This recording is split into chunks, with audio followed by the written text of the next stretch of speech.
Through its expressions of support for Africa's infrastructure and development projects, as contained in the NEPAD programs and in the objectives of Agenda 2063, the BRICS Forum, as a partner to Africa, can play a meaningful role in contributing towards stability and prosperity on the African continent. We believe we assume chairship of the African Union at a time when the continent is reinvigorated with the spirit of renewal.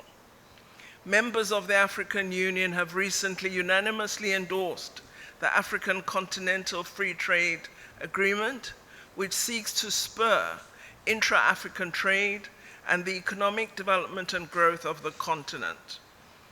As the African Union operationalizes the Free Trade Agreement, we trust that all our BRICS partners will continue in their support for African development and industrialization.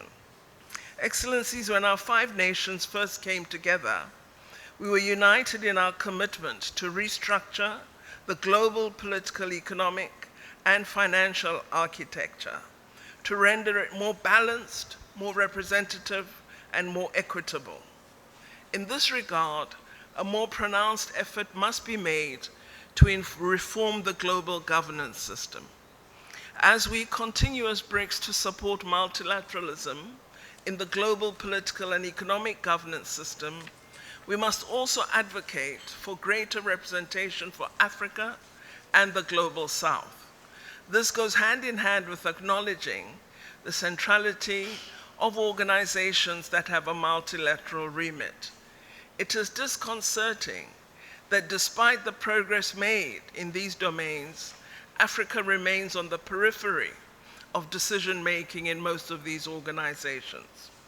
We believe BRICS is in a powerful position to be a voice of inclusion, of change, and to advocate for a more progressive world order defined by cooperation.